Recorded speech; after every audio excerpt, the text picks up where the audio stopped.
Let's talk about grief, and not the grief that you have when you lose someone that is dear to you, but let's talk about the grief that you have towards yourself for the person that you wanted to become. I have a great tip for you on that kind of grief.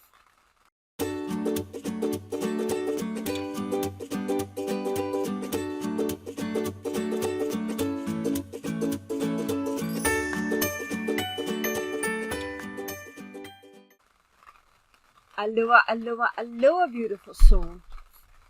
Welcome at Monday Me. So grief we all know, and I think most of us, almost all of us, we are very aware of what it does to our system, what it does to us when we grieve about a person that has been lost. Yesterday I had a beautiful conversation, and this lady, she is like, it was 4 years ago that her husband died, and still her body did not recover from it. And we are all very aware that there's a psychological response to losing someone. But I'm not sure if all of us are aware that there's also like a physical response. But today I don't want to talk about the grief for a person. I want to talk about the grief for what you wanted to be, for who you wanted to become, and you did not become because you followed instructions, because you chose to be who would fit in, because you chose to be who your parents wanted you to be, because you chose to be what society expected of you.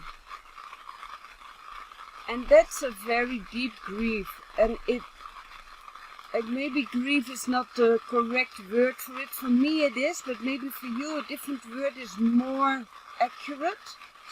But that is the kind of grief or the kind of emotion that makes that you are beating yourself up all the time. You beat yourself up when you go out of your comfort zone to seek the way back to that person you want to become. And you're beating yourself up when you stay inside that comfort zone and you do not take the action toward that person. So for me, that type of grief is causing quite some inner struggle. And I've been dealing with that inner struggle quite some time. And it is like, it's minimizing me. It's making me a mini me. It's making me like a small version. Because all the energy goes to that inner struggle. It goes to that stride for out of comfort zone or inside comfort zone. And it's damn scary to go out of that comfort zone, especially when you are continuously doing it. Because that comfort zone, it has so many voices to make sure that you will get back into her or him. That comfort zone has so many ways to attract you back into that little box. So for me, that like finding ways for me to quit that inner struggle has really opened me up to go and follow my way, my path, my purpose. And it has not been an easy decision. And it may not be an easy decision for you either. So besides Ho'oponopono, of course I have been working with Ho'oponopono such a long time that I started realizing things that I never realized before. So I used Ho'oponopono to become aware of that inner struggle. But from that moment on, when I became aware of the inner struggle and I continued using the tools of Ho'oponopono to like to minimize it, to make it smaller, to have that inner struggle take less energy. But the first thing for you that you can do is become aware of the fact that you have that inner struggle. And then secondly, be kind to yourself. This is just something, and it sounds so easy, doesn't it? This is something, that inner struggle and that grief, because it also has like a physical component, that inner struggle and that grief that has become part of you, you know. And when you are like beating yourself up for that struggle, you are going to make the struggle bigger. Do you get what I'm saying? So I think it's very important that you go back and say, oh my gosh, I do have this struggle going on, and I'm not going to fight it. I'm not going to magnify that inner fight. I'm going to sit with it for a moment and be kind to it. Because, well, we have learned you cannot beat war with war, can you? You can beat war with peace.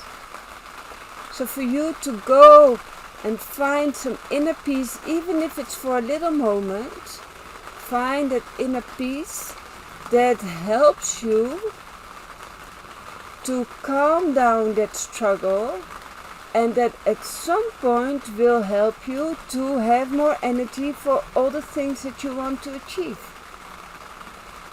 So first, become aware. Second, be kind to yourself. Say I love you to that struggle. Whenever you feel, oh my God, this is my struggle moment. This is my inner war. This is like this collapsing energy. Whenever that's happening, go ahead and say I love you to what is happening. Be kind to yourself. You can even use the 4 sentences. I'm sorry, struggle, that I have given you life and that I'm feeding you. Forgive me for the fact that I didn't see how you are helping me. Maybe you should seek why this struggle is continuing, because you are keeping it alive. So forgive me that I didn't see how you were helping me. Thank you for being there and for making me see, showing me at this moment what is going on and how I can change. Thank you. I love you. I love you for all that you are giving me.